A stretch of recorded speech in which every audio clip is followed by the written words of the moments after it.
At St. Clair Bass, we follow our own advice and we went to the South Shore today.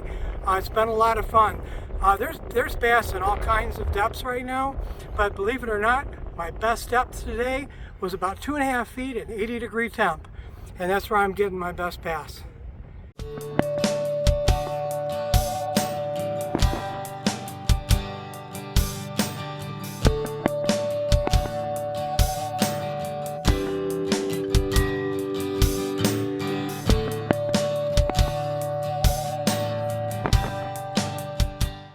This is day one of this week's St. Clair Bass adventure. We launched out of the St. Jean boating access. Even if there wasn't excessive fishing pressure, we would still be looking for the same thing today, a mass concentration of smallmouth bass. We just experienced a mass concentration event called the spawn. It made smallmouth easy to target in places that held up to a lot of fishing pressure. Our first stop was the Garwood Mansion flat. It's the same spot we fished in earlier episodes. This time we made one drift and struck out.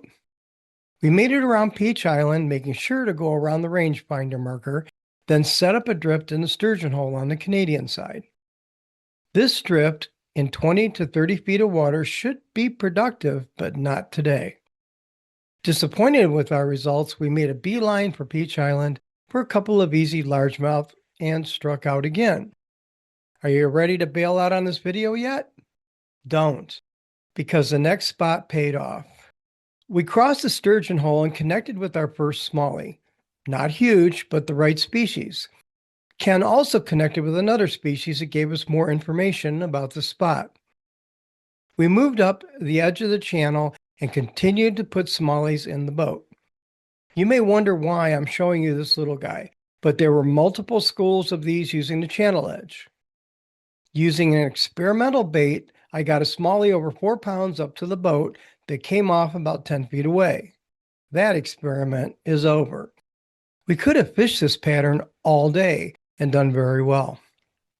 The Canadian South Shore is an example of mass concentration right now.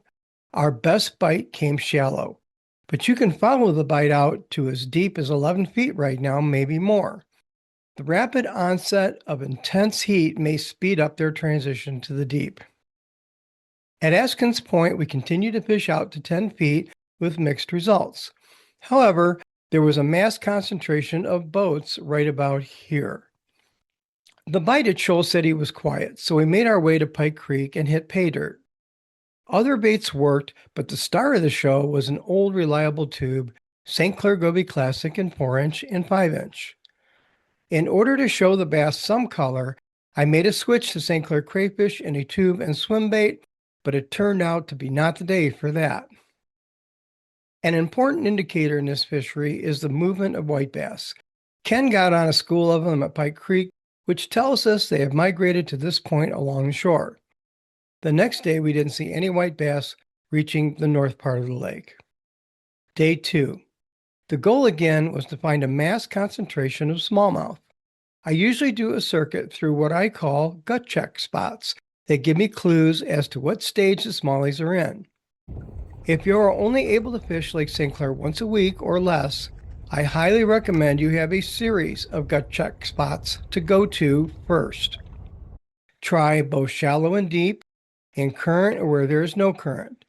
Check breaks, flats, and various types of cover. Once you fish a few of these, you will probably know what to do the rest of the day. On one of those spots, we got off to a good start with a buzzbait smallie on the first cast. After that, we saw smallmouth everywhere we went, but couldn't get them to bite. What we found out next revealed where a mass concentration of smallmouth could be found in approximately 202 miles of water, with more spots than any of us can fish in our lifetime. I dropped the underwater camera at the Sni Wreck and found a boatload of smallies. They were in 20 to 25 feet of water. Right now, you can go up and down the St. Clair River and the channels and find smallies on flats and structure in that depth range. The smallmouth may have been fussy today, but next week you know where I'll be up the St. Clair River. There are plenty of lake smallmouth on shallow flats, transition points, and more, but my focus will be on the mass concentration of deeper smallmouth. At this point in the season, they get little to no fishing pressure. Massive mayfly slicks were found in the North Channel and Anchor Bay. Every slick we saw was loaded with fresh, full mayflies, not husks. We did see a big smallie come up and grab one.